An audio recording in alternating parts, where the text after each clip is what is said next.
going to talk a little bit more into depth about my Husqvarna zero turn. So I have other videos on, I guess, how many hours I have on it, how I feel about it and stuff. I don't have all my maintenance stuff that I want to for it, but I figure there are people that are looking for information. I've noticed a lot of people are looking at my previous videos on my review of it and stuff. So I figured I'll do a slight review, but actually go more into other information. Um, so if that's what you're here for, you want to learn some information or understand some information or whatever, get some information on this particular machine.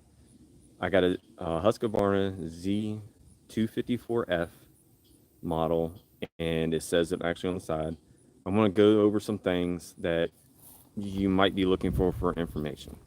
So, as of right now, the sun's gonna mess with me. Let me flip this over to the mower. So that's what I have. Got some notes and stuff I wanted to get with y'all. But so I do have a video of that light, which I've definitely used quite a bit, going into late nights mowing. And then I gotta have a video on the hitch here. So some people say that I have that upside down. My brush cutter that I have, I need it a little bit higher up, although an inch and a half isn't really going to be a big difference. But I have it going that way instead of flipped the other way. So to each their own. So let me get into some of the things. So on this particular model, as you can see, Z254F, mine is a 2019 model. So I got this in 2019 on this. Let me see, I've got 420, not 442 hours on this thing. So, sorry about the dog. He barks at cows and everything else out here. So they actually came with this here. They came up with two engine types. They came up with the Kawasaki motor, and they came with the Kohler motor. I think that's how you say it. So they do have a few different models on here depending on what year. I think the 691, and I think there's a 730, I believe. But the you got the 23 horsepower, and then you have a 24 horsepower, I think it is. There might be another horsepower one, but mine, I believe, is a 23 horsepower. The newer ones, I believe, are 24, which I think is the FR 730 engine. The Kohler 7000 series is a 26 horsepower one.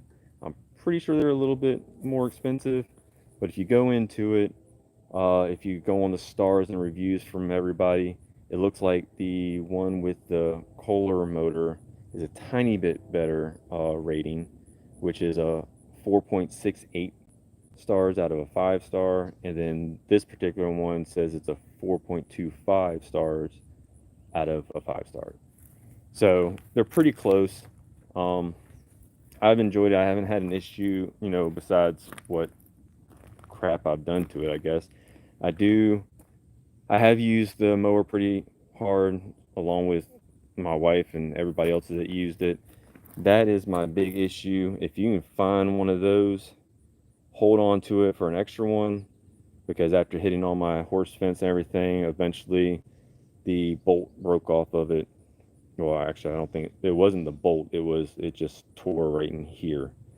So I had to get rid of it, and I've been waiting for months to get that replaced. So anyway, so those are the two engine models.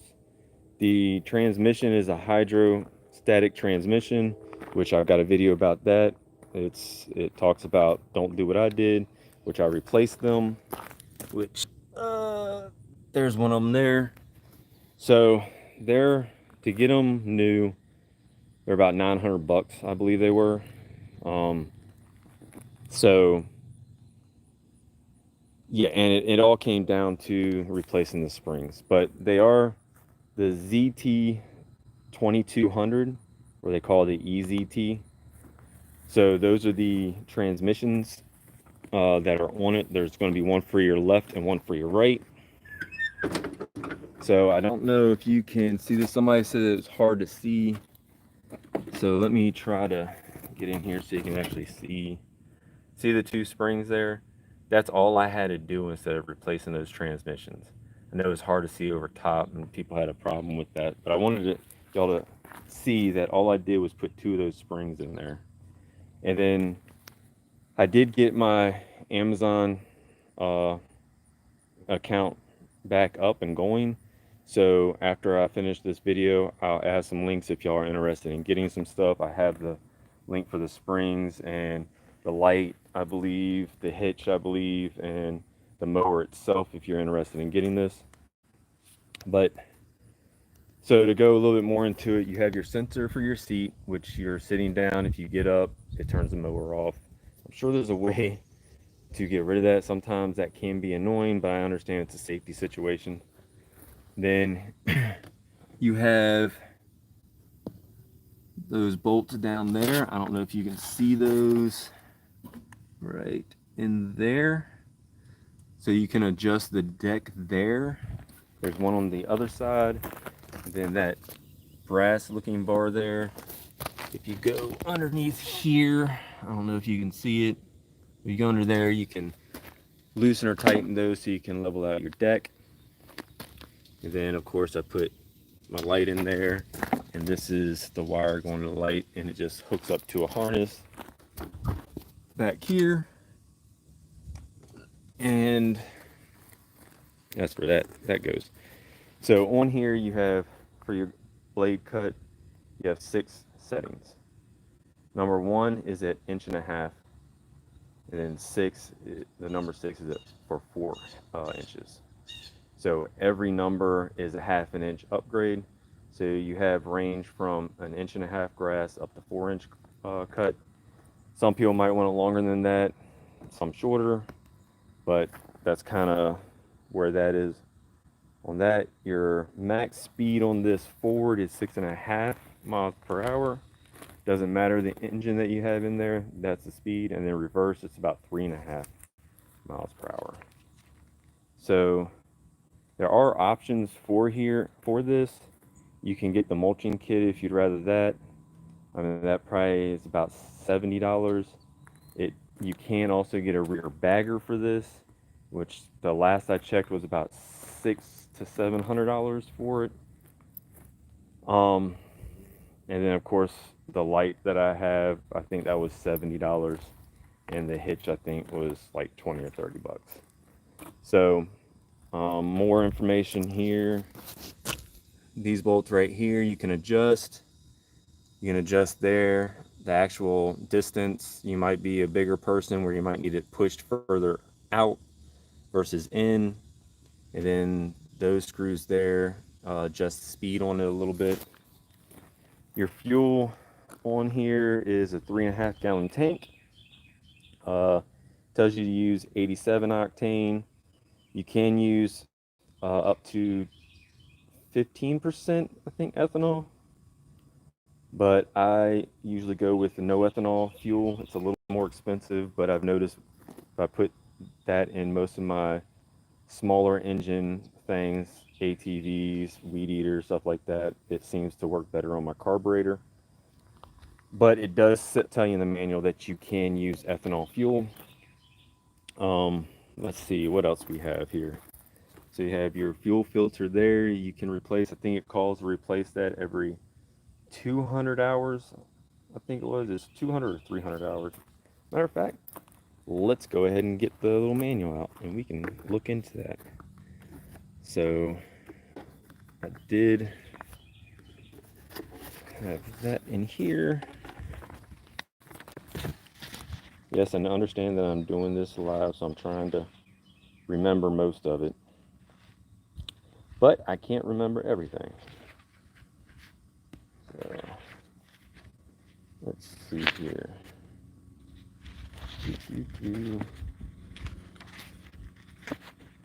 So a lot of people have been asking me about the engine oil. Just so y'all know, You can use 20W50 depending, for the most part, depends on your temperature that you're usually running this. But 10W40 will work on most instances. I think I did 20W50 on here last time, but I probably will go to the 10W40. And for if you're not removing the filter, then it's 1.9 quarts or 1.8 liters. And then if you are removing the oil filter, then it's 2.2 quarts of oil or 2.1 liter. Let's see. Still looking for actual. Oh, here we go. All right. So checker. It shows you to check or add oil daily whenever you use it. So let's bring up the thing here. So all right, the air cleaner every 100 hours. Tighten, check everything. Change the oil every 100 hours. Regap spark plugs 100 hours. Replace. Yeah. Yeah, it's kind of what you're looking at here. So change oil every 100 hours. I don't see. So here's some information for you for your gaps on your spark plug. 0.75 millimeter or 0.030 inch. For your filler gauges, you want to go in there and check those. Then your recommended spark plug, BPR4ES. You will need 2 of them. All right, so then you have at your oil cap. So you take that out. If you're not sure, you end up taking this off, and you'll have your actual full add a quart or whatever on there. Clean it off. After you do your oil change, you just do that. So mine actually has, I know you can see the oil there on that other hose down further. That wraps around to right there. If you see that, oops, sorry, that silver thing there, that's my oil drain. So I can put something down on the ground and catch all the oil. You have this on each side. That's to put it so you can push it to disengage the transmissions. Like I said, there's one there and there's one there. Your spark plug, there's one there. Go to your other side. There's one there. Of course, you got your carburetor here that you can adjust if you need to. And you've got your, got a little grass in there. I need to clean that out. So you got air filter there. Change that out. It's pretty easy actually. You just has a little thing right here. You loosen that up. You pull that back. You swap it out. Close it up. Good to go. Then show you down there. That is the oil filter. Take that out. Your tires, it calls in the book for 15 psi all the way around. It also tells you to oil or grease, I should say. So you have a grease fitting there. You have, you see one of these tires. Oh, here you go. So you got one right there. There we go. Right there inside the wheel. On each one of these spindles at the top here. As you can see, we got one there, and one over there. So you'd use a grease gun for those. It says 3 to 4 pumps to use on those. Let me see, what else am I missing here? There are 3 blades that are on here, of course, which I just kind of showed you each one of those, 2 there and one on the other side. And that about wraps it up from the information. It tells you to keep everything clean. As you can see, mine is pretty dirty right now, and hopefully when I get all my stuff in, I can change that. But until then, it's kind of just sitting here. Oh yeah, one other thing that y'all might need, so when it's wintertime, there's a fuel cutoff line or thing. They tell you to turn that off, let the engine run until it dies. Make sure you put some like stable or something in your fuel tank. They do tell you to drain your fuel tank, but I've never had an issue with that. I just put some stable in there. If it has a little bit of fuel in it, usually I try to just cut the grass until the gas is pretty much out before I put it in the garage. And then I usually put like a higher test in it if I do have any in there, like premium. And then that usually seems to work out pretty good for me. But again, that's me. So as the most people know how to work these, but if you don't, that, by the way, that's the plate for the floor here. Push this back. You'll sit in the seat, of course. There's a push button here, which I have one. It broke off when I was going, it got caught on the electric line and snapped off. But after you start it, you can turn on light if you need to, but you'll turn this when you're on it. It'll start up. Usually you want to have the choke pulled up. And then when it first starts up, just push it back down. It usually starts running there. And then your speed here. And then you'll pull.